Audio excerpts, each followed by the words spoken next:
we got it. There we got it. Hey there everybody, so thank you so much for the warm reaction to my video about Aurora's Vivo session. Since you guys are so passionate about it and I've seen so many amazing comments about Aurora, I wanted to make more videos about her and dive actually into her latest brand new album, What Happened to the Heart. It only came out a couple of weeks ago, 7th of June, and yeah, if the rest of the songs on this album are anything like A Soul With No King, then I'm really excited to hear it. This is my first ever reaction to it. Let's press play. And in the comments you guys can tell me that there are loads of other Aurora albums that I should check out first instead. So this album is inspired by a letter co-written by Indigenous activists, calling for a revolution, a collective response to global warming. The more I hear about Aurora, the more I understand why she was singing at the Nobel Peace Prize ceremony, which felt kind of left field for me to hear an artist performing there. Alright, so I'm ascending. I really love the artwork. I'll try and find some more information about it, but it looks kind of like a tree root heart or a metallic heart. Funnily enough, second album this year that has What Happened to ? As a title. Declan McKenna's What Happened to the Beach came out early this year, and I love that album too, so it's funny that those two share a similar name.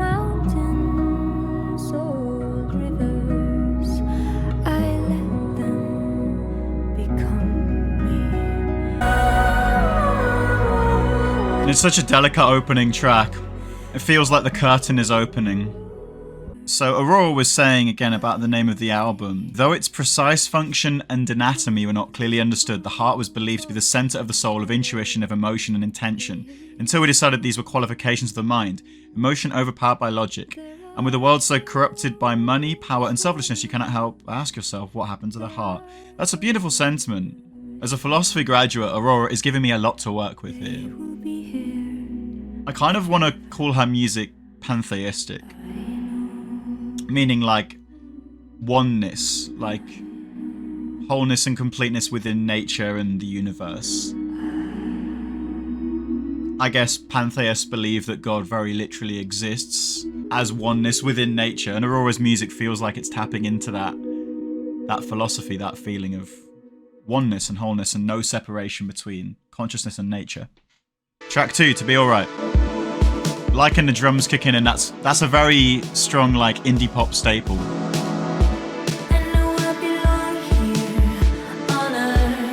I wasn't expecting it to sound this synth pop. Synth pop is one of my favourite genres. I loved LaRue when I was growing up. It's such an infectious and catchy vocal pattern, that one. The keys that she sings in. Really nice keys in the back. Feeling a little bit like Coldplay there, maybe X and Y era Coldplay.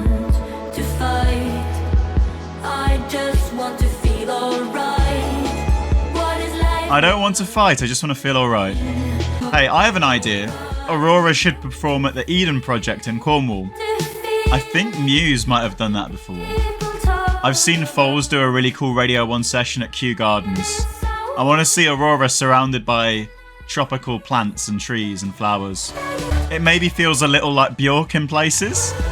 Aurora probably most comparable to Björk as to one artist, a bit of Björk and Kate Bush in the mix, from what I'm hearing on this. Right. Oh, was that reversed at the start there? I definitely recognise this song, Your Blood. I've heard this one before. It's a silver heart on the cover, and it looks like it's got the backdrop of the kind of place, you know when you get photos taken at school? It's that exact backdrop, the kind of marbled blue. I wonder why a silver heart. Maybe it's the idea the heart has been kind of commodified and made into something to sell and profit from. This song is a really interesting fusion of different instruments. I think the riff in the background feels like a classic indie riff to me. The drums are a little more poppy, kind of inspired by modern EDM. So Aurora is sonically at a pretty cool crossroads, and I think that's why she's got mass appeal as well as a niche following. Woo! That's a really nice poppy turn there. It's like pop music with the purest soul. And I think the drums on this track are meant to mimic a heartbeat as well. The kind of bum bum ch, bum bum ch.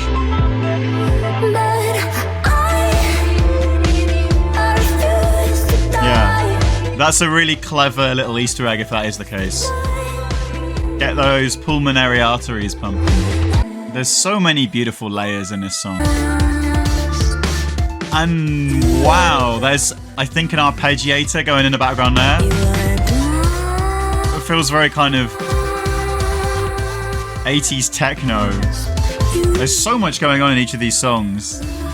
3 tracks in and I'm really loving this album. It's the first Aurora album I've listened to in full. And that little guitar bit in the background, it just reminded me of Wild Beast, so I mentioned in my last Aurora video. Brilliant, underrated indie band who sadly broke up. Bit of weirdly Muse on the album Hullabaloo in the guitar as well. I think maybe Recess is the track that I'm thinking of. Starts the guitar, it sounds a bit like that. This is the Conflict of the Mind. There are really gentle rhymes in here, like about and house. You have the kind of just the ow sound, which makes it feel like a really delicate blend of lyrics. I know there was one song on the album that's about a lover and wanting them to open up. I think this might be it. Yep, Conflict of the Mind. That's such a nice arpeggio scale as well. There's so many little tricks and cool instrumental bits hidden in this album. Like a box of treasures.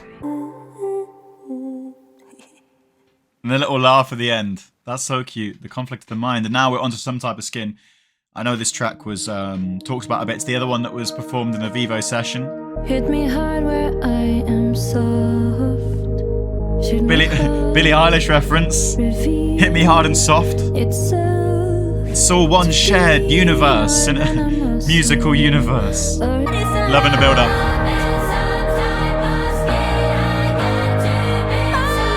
We got to the point where your voice is so good it's kind of a musical instrument in itself. Who needs a synth pad when you've got Aurora's voice?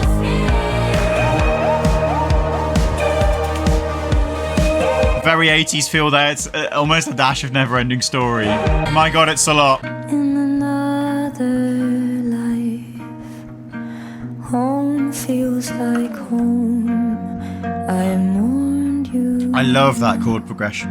I just love that chord progression. Longer than I've known. I'm not at all a technically minded music maestro, but I'm used to hearing progressions like that. It's just a really gorgeous kind of sad feeling when you go from that first chord to the second.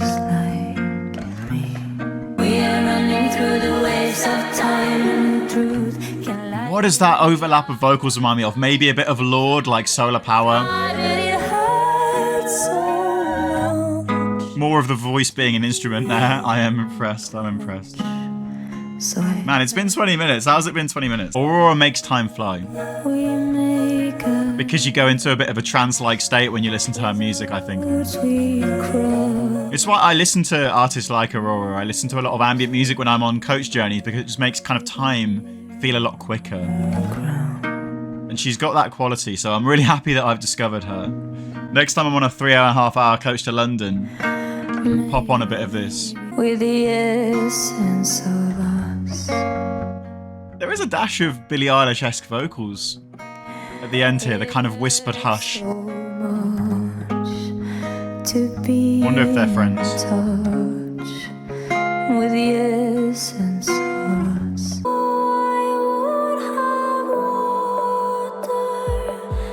This is stunning. Earthly Delights. The start of this song feels like discovering a pathway to a secret garden.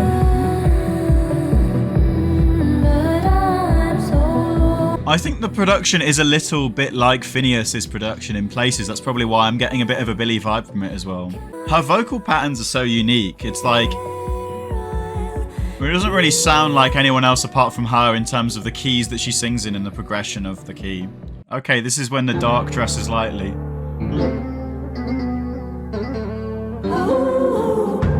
That's suddenly like an opera A sci-fi opera sound. This is different. When we all fall asleep, where do we go? There's a more Phineas chord drums in the production. Not me suddenly getting like Kanye West Black Skinhead from the drums. The thing I'd be really fascinated about is how many vocal takes does Aurora do for these songs, because it feels like I can hear at least 3 distinct vocal takes overlapping. Yeah, you've got like the chants in the background, the main vocals, and then you've got some oohs as well that I think are on a different... And the layers. Wow. I pick out a violin for the first time as well. That is big, and I've just seen A Soul with No King is up next. I've actually, weirdly, never listened to the studio recording of this track, just the Vivo live session. Oh! There we got it. Let's hear that again. That vintage Aurora.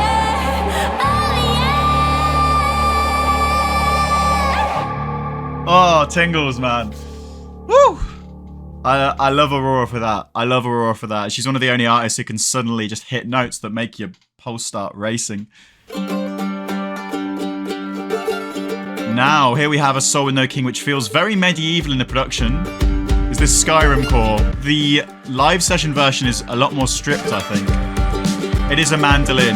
I'm confident it's a mandolin. I know you know me, and you always will. It's a lot more high tempo as well in the mix. Like a man. That's a very, very folk guitar kind of template in the back, and that's the first time I think I've heard something very folky. It reminds me of Catherine Priddy, who's a really good new folk artist, some of her guitar work. Oh, those drums are just delightful. You can just imagine almost people in like a ring at a Nordic ceremony somewhere. It does feel quite midsummer in places. I love the lyrics in this song. Why speak of right and wrong? You're still going for the kill. You speak of the devil. Oh no. But I will say, obviously, that the scream that she does is just in the background of the mix here. We didn't quite hear it at the front like we do in that Vivo session.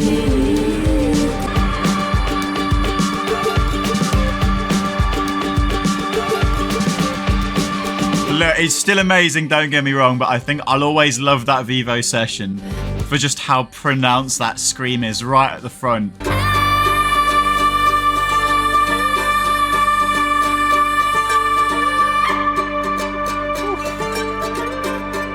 And yeah, look, that's what you can do in a live session.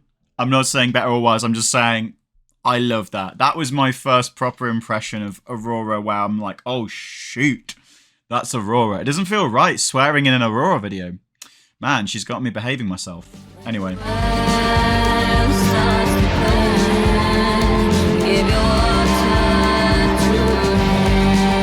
Oh, that guitar in the mix too.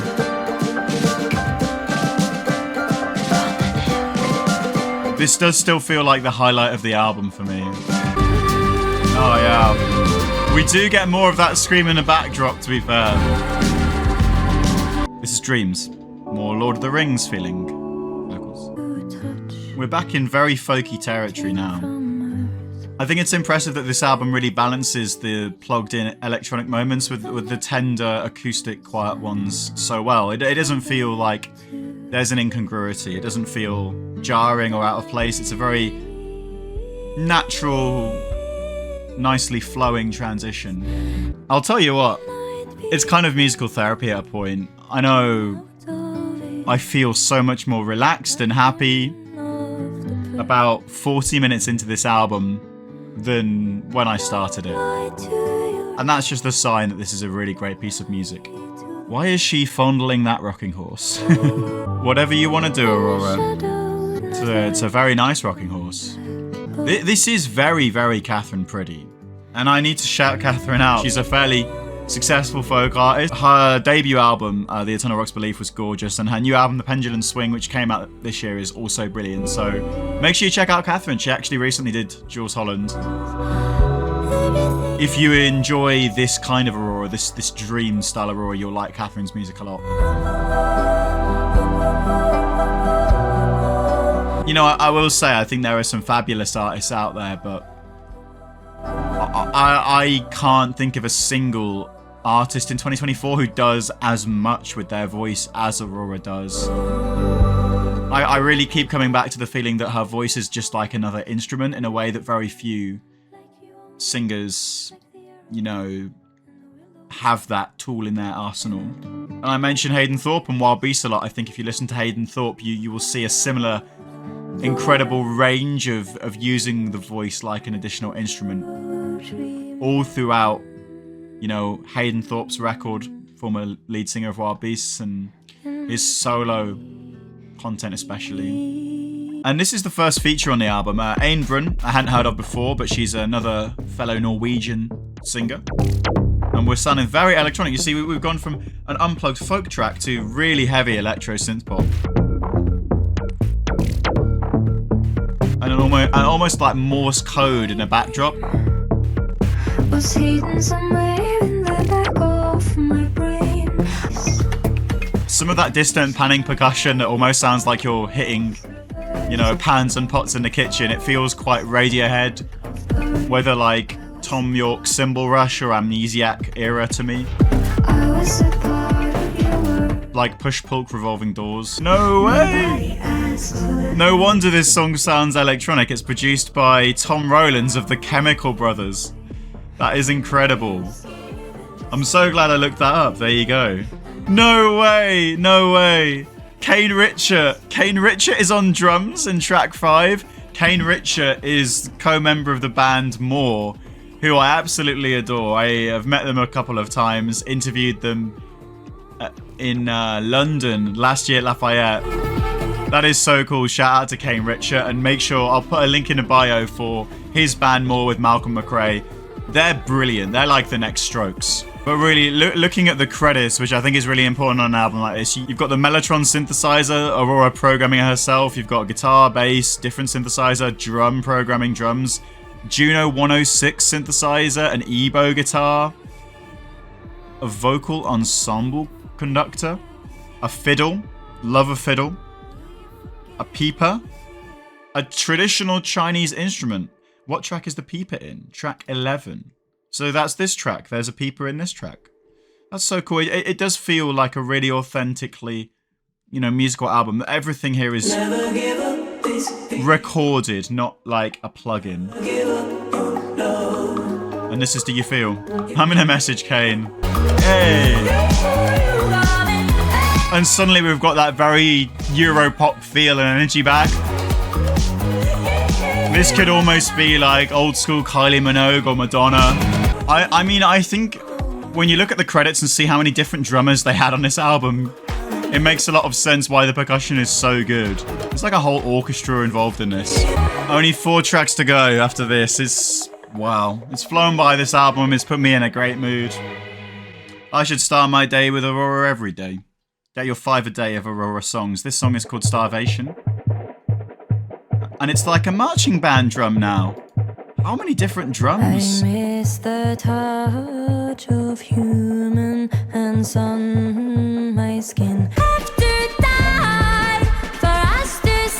And that's her just pushing her voice to that note that every time I love. Come on, take a bite of the last apple left on Earth. Definitely some climate change invoked themes in the lyricism and quite powerful imagery there. Probably the fastest Aurora has sung up to this point in the album, and I don't want to say she's rapping, but I'm liking the flow. I'm liking the flow.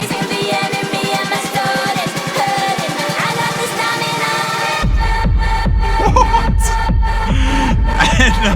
And you got like club EDM drums out of nowhere. This is pure club classics. Hang on. When I get to the club, I want to hear the club classics. This album, man. Charlie XCX would fuck with this. Oh, I swore.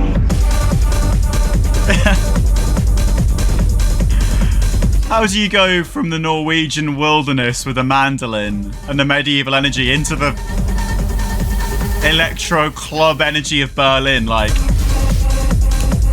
this album is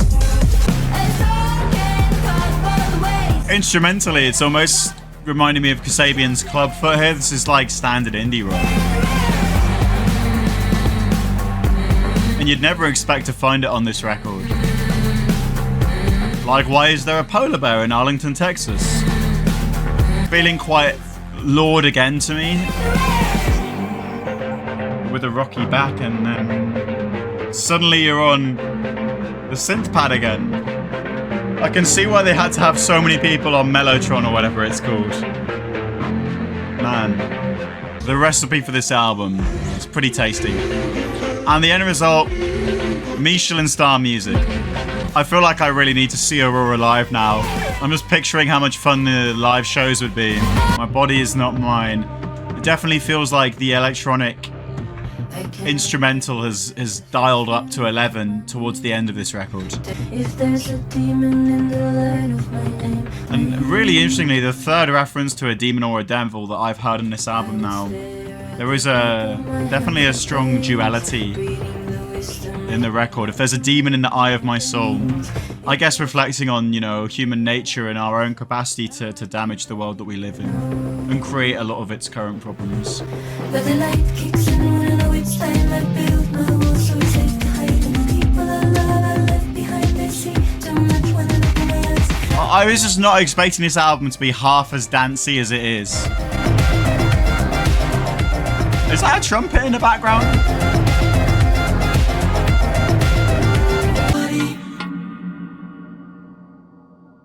Wow.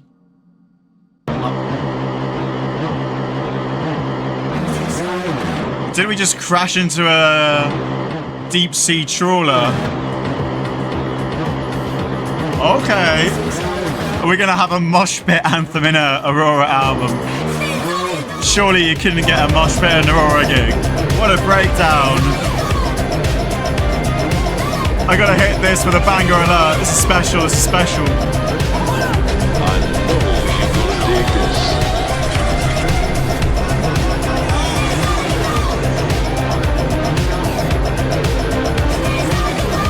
Actually reminds me of Lucid Dreams by Franz Ferdinand off their third album Tonight, which has this really cool instrumental electronic outro. The club energy. My Body Is Not Mine. The penultimate track on so many albums often brings that kind of really raucous energy. What is the final track going to be? Invisible Wounds. Wow. This album is something. It's such an uplifting ending to the album, and it is a hopeful album, albeit one that recognises the problems facing the human race right now. How do we learn to tend to these invisible wounds our homes gave us? What a lyric, what a couplet. And you can't hear me. Even if we want. TLDR, get therapy, I think. Is what Aurora's saying. It is interesting how personal this album feels at times, even when the backdrop is, you know, things like climate change or war. So there we have it. My first experience listening to a whole Aurora album, and what a special one it was. What happened to the heart? 16 tracks of pure bliss, from euphoric techno club highs to medieval folk. Ancient Norse battle cries. It just feels so human. And it feels, like I said near the start of the video, like pop music with the deepest soul. Pop music with the purest soul. If you like this reaction, please do drop me a subscribe on this channel. It helps me out a lot. We are so close to hitting full monetization with adverts on the videos, which is amazing, because I could turn this into, you know, a living wage. Imagine that, getting actually paid for your dream.